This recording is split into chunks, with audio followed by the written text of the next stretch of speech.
Eh bien le bonjour. Bon, je vais essayer de pas trop m'écarter, mais ça fait un moment que j'ai cette vidéo en tête. Je suis sur YouTube depuis 2013. Quand j'ai commencé YouTube, j'avais 19 ans, j'en ai maintenant 28. J'ai essentiellement grandi sur internet, en fait j'ai fait des erreurs et j'ai évolué, comme tout le monde en soi. Et en fait, ce qui arrive à la majorité des créateurs de contenu, c'est que leur communauté, elle grandit et elle évolue avec eux. Et en fait, pour moi, ce n'est pas du tout le cas, j'ai l'impression, et c'est de ça dont je voulais vous parler aujourd'hui. On fait tous des erreurs dans la vie, et moi, ma plus grande erreur que j'ai faite sur YouTube, ça a été de ne pas écouter le grand Dumbledore, qui dit un jour dans le film, je sais plus exactement ce qu'il dit, mais il dit un truc du style « Parfois il faut choisir entre ce qui est bien et la facilité ». Il y a un moment où il faut choisir entre ce qui est juste et ce qui est simple, en gros. Et ma plus grande erreur que j'ai faite, c'est que pendant un moment, j'ai choisi la route qui était simple. Pendant un moment, j'ai fait ce qui marchait, les jeux qui marchaient, les vidéos qui marchaient, bref, ce qu'il fallait faire parce que c'était ce que tout le monde faisait. Ce qui n'est en soi pas forcément une mauvaise chose, c'est juste que moi, ça me représentait pas du tout. Et en fait, ça m'a ramené sur la chaîne des personnes jeunes, genre vraiment très jeunes, des enfants de 6 à 7 ans, qui pour moi n'ont absolument rien à faire sur internet à cet âge, et encore moins du coup sur ma chaîne YouTube. Je vais vous le dire très honnêtement, je ne suis pas du tout à l'aise avec les enfants, je ne sais pas leur parler, je n'arrive pas à avoir des conversations. J'ai l'impression d'avoir un adulte en face de moi et du coup ça bloque totalement. C'est vrai que de base je suis sur YouTube pour le partage, la création et l'entraide, et c'est vrai que le côté partage et le côté échange, j'arrive pas à l'avoir avec des enfants qui ne sont pas encore aptes à parler, à avoir des conversations. C'est normal, à 6 ans tu ne sais pas encore écrire, ou à peine. Bref, en 2018, du coup, après énormément de remises en question, je me suis dit que j'avais fait une erreur et j'ai supprimé énormément de mes vidéos, certaines que vraiment j'avais faites parce que fallait les faire et j'en avais limite honte pour être honnête. Mais bon, on fait tous des erreurs, il n'y avait rien d'horrible, c'était juste des vidéos qui me correspondaient pas du tout et j'ai tout supprimé. Et le problème que j'ai eu, c'est que pour la majorité de mes viewers, du coup les gens qui regardaient mes vidéos, j'étais devenue un dessin animé en fait. Dès que je sortais une nouvelle vidéo qui m'avait pris parfois des jours ou des semaines de montage ou d'idées élaborées, tout ce que je voyais c'était des commentaires du style mais il y aura d'autres vidéos aujourd'hui? Ou non, joue plutôt à ça, j'aime pas ça, refais ce jeu, c'est quoi cette vidéo?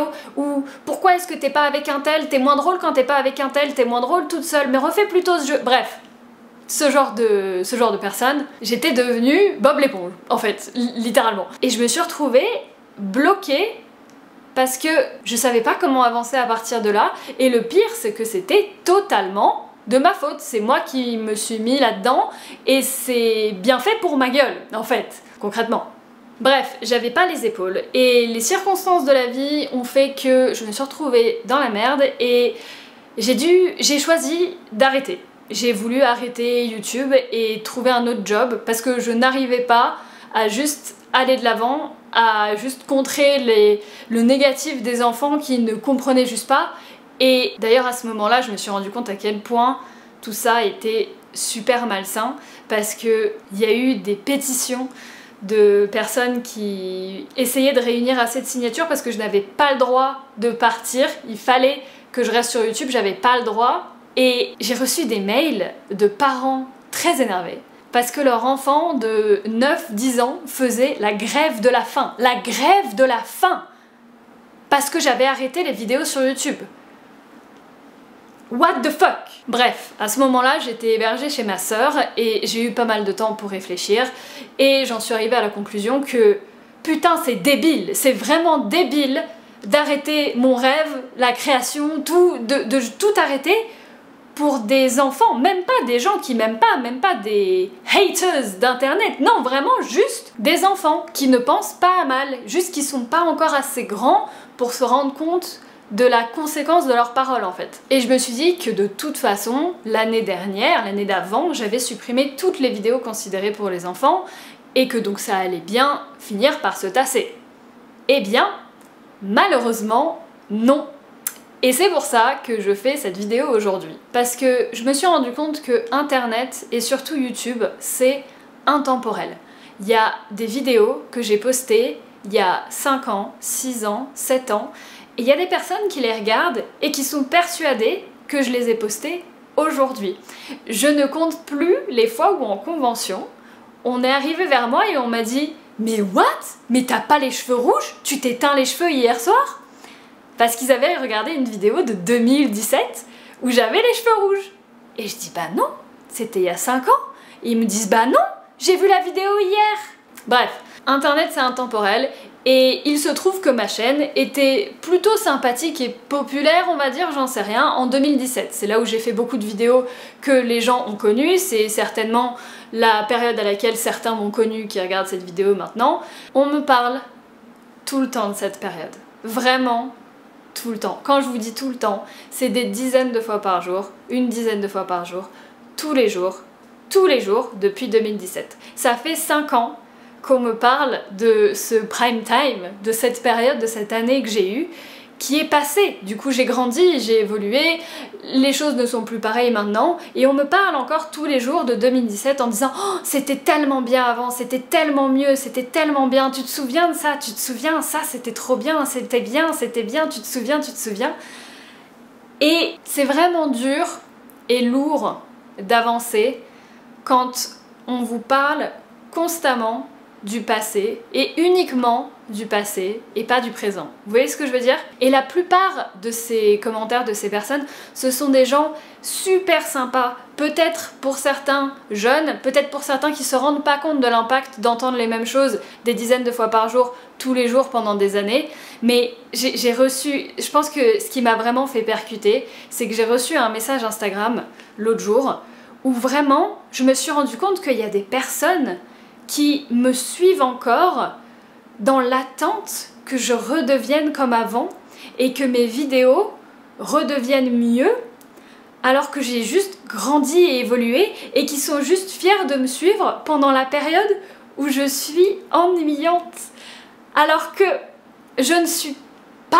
Alors peut-être pour certains, mais moi je ne me considère pas ennuyante, j'ai juste grandi, j'ai évolué. Évidemment cette personne est très jeune, là n'est pas la question, mais c'est fou de se dire ça, et je voulais juste faire cette petite vidéo mise au point pour parler à ces personnes qui pensent ça, ce genre de commentaires, et juste vous dire que, s'il vous plaît, si vous pensez comme ça et que vous attendez que je redevienne comme avant, désabonnez-vous, s'il vous plaît. On parle pas d'une période il y a 2 semaines ou il y a 1 mois, ça fait 5 ans, on grandit tous, en 5 ans on devient des personnes totalement différentes, c'est normal. Et du coup, moi, le fait qu'on me rappelle constamment cette période, et les personnes avec qui je pouvais faire des vidéos il y a longtemps, et qu'on me parle de certaines personnes, alors que c'est des gens qui... il y en a qui m'ont détruit ma vie, on va dire, et quand tous les jours, on te dit « Mais tu fais plus de vidéos avec un tel, mais t'étais tellement plus fun avec un tel, seul, t'es pas très fun en fait. » C'est ma chaîne YouTube. Je suis désolée, mais du coup vous imaginez à quel point c'est toxique. Les gens se rendent peut-être pas compte de l'impact que c'est, et un message comme ça passe, parce qu'il y a énormément de personnes qui vont me dire « Mais Marie, mais ignore-les !» Et c'est vrai, et j'essaye, et je fais de mon mieux. Mais c'est vrai que quand c'est un message isolé, ça va, mais quand c'est des dizaines, tous les jours, vraiment sans déconner, je vous jure, tous les jours, depuis des années, au bout d'un moment je me dis c'est pas possible, faut que j'arrive à prévenir, faut que j'arrive à juste, je sais pas comment faire, mais à un moment faut juste que les gens se détendent un tout petit peu. C'est cool d'être nostalgique, on l'est tous, évidemment, c'est sympa d'être nostalgique, mais j'ai l'impression que l'entièreté de ma communauté est nostalgique d'il y a 5 ans, et que du coup, qui je suis maintenant et ce que je fais maintenant, tout le monde s'en tape. C'est vraiment l'impression que j'ai. J'ai l'impression que maintenant, je ne suis rien. Et évidemment que je suis moins bien qu'avant, dans le sens où il y a moins de personnes qui s'intéressent à moi, je fais moins de statistiques, ce genre de choses. C'est pas grave, ça, mais je m'en fiche totalement. Je suis juste contente d'évoluer et de partager les choses que j'aime avec des gens qui sont encore intéressés ou des nouvelles personnes qui s'y intéressent. Mais avoir des petites sangsues qui constamment essayent de me rappeler le passé à tout prix, alors que moi tout ce que je veux c'est grandir et évoluer et essayer de nouvelles choses, c'est lourd, c'est très lourd. Et voilà, j'ai grandi, j'ai plein de projets, j'ai plein de nouveaux projets, plein de choses que je veux faire, mais des choses différentes, dans le présent, dans le futur, mais pas dans le passé. Je fais juste un petit aparté aussi pour dire que c'est pas que je déteste les enfants. Je sais qu'il y a des personnes qui ont peut-être 12 ans, qui sont très matures pour leur âge, et qui comprennent tout ce que je viens de dire, et qui sont outrés, comme moi, du comportement de d'autres personnes, qui peut-être sont plus vieux ou plus vieilles qu'elles. Va savoir. Je ne mets pas l'âge, je dis pas les enfants en mode si vous avez en dessous de machin. Alors si vous avez en dessous de 8, oui, non, vous n'avez rien à faire sur internet, mais je dis juste que pour la moyenne, il y a des gens qui sont parfois pas assez matures et qui disent des choses sans s'en rendre compte, mais je sais qu'il y en a qui sont matures et je ne parle pas de vous. Je parle vraiment des gens qui ne se rendent pas compte. Et peut-être que certains se rendent pas compte et juste mettre des messages très gentils en mode oh, mais tu te souviens de quand t'avais fait tel jeu, tel truc, tu te souviens, c'était trop bien, sans se rendre compte que parfois ça pouvait me blesser parce que c'était le 40e que je voyais aujourd'hui alors que j'avais sorti quelque chose de nouveau et que j'étais contente. Vous voyez ce que je veux dire? C'est pour ça que j'ai appelé cette vidéo mise au point, c'est juste pour vous tenir au courant que c'est beaucoup pour moi. Et j'en parle tous les jours en live et c'est vrai que je vous en avais jamais vraiment parlé sur YouTube. Il y a un truc dont je parle tout le temps en live aussi et que je vais vous dire ici pour terminer cette vidéo. On m'a parlé d'une interview de Laurie, la chanteuse Laurie, vous la connaissez peut-être ou peut-être pas, une interview récente où elle disait, un petit peu comme moi, qu'elle n'en pouvait plus. Elle n'en pouvait plus que absolument toutes les personnes qu'elle croisait, tout le monde, lui disent « Oh waouh, Laurie, oh là là, incroyable, ta meilleure amie, je me souviens, ta meilleure amie, incroyable, incroyable ». Elle était là, écoutez, ça fait 15 ans. Ça fait 15 ans, j'ai grandi, je suis une femme maintenant qui chante plein de nouvelles choses, qui a fait plein de nouvelles choses, et je me suis vachement retrouvée là-dedans. Parce que c'est que des gens incroyablement gentils qui me disent ça, mais qui ne s'en rendent pas compte que c'est juste... ça fait un peu mal. Vous voyez ce que je veux dire? Du coup voilà, j'avais besoin de faire cette vidéo juste pour un petit peu vider mon sac là-dessus et ça va m'aider à aller de l'avant et de faire les choses que j'ai envie de faire. Parce que c'est débile, mais ça fait vraiment des années qu'à chaque fois que je veux poster une vidéo, j'angoisse, je stresse, je ne lis plus rien, je ne lis plus les retours et je sais qu'il y a des gens qui du coup regardent par dépit en attendant que je fasse des choses meilleures. Et du coup, c'est super angoissant. Et j'ai pensé à refaire une chaîne, repartir de zéro. Le problème, c'est que je connais des personnes qui ont fait ça, dans mon entourage proche, qui ont refait une chaîne YouTube, qui ont essayé de repartir de zéro. Et en fait, ça n'a servi à rien parce que toutes les personnes l'ont suivi pour au final dire la même chose sur la nouvelle chaîne. Et en fait, en faisant ça, non seulement je perds ma chaîne, mon bébé que j'ai mis 10 ans à faire fleurir et juste que j'adore, et en plus de ça, je garde les mêmes problèmes. Vous voyez ce que je veux dire? Du coup voilà. Qu'est-ce que t'en penses, Thierry? Elle est d'accord avec moi, hein. Du coup, sur ce, j'avoue que cette vidéo n'était pas la plus fun de ma chaîne, mais c'était nécessaire. Parce que comme ça va me permettre d'aller de l'avant, de poster des nouvelles choses et de juste, voilà, juste arrêter de me prendre la tête. J'essaye, hein, c'est dur, mais j'essaye d'arrêter de me prendre la tête. Merci beaucoup d'avoir regardé jusque là. Ça fait quand même beaucoup de temps de juste moi qui parle. Mais voilà, c'était nécessaire. Merci beaucoup. Moi, je vous souhaite une très bonne fin de journée. Je vous dis à bientôt. Il y a plein d'autres vidéos qui se préparent. Des trucs plus chill, des trucs pas comme à l'époque, mais c'est pas grave. Vive le présent. Vive le futur. Et le passé, c'est sympa, mais on n'en parle pas tous les jours. Ok? On part là-dessus? On part là-dessus, c'est magnifique. Sur ce, je vous souhaite une bonne fin de journée. Je l'ai déjà dit. Et je vous dis, hop, Siri va vous dire au revoir. Au revoir.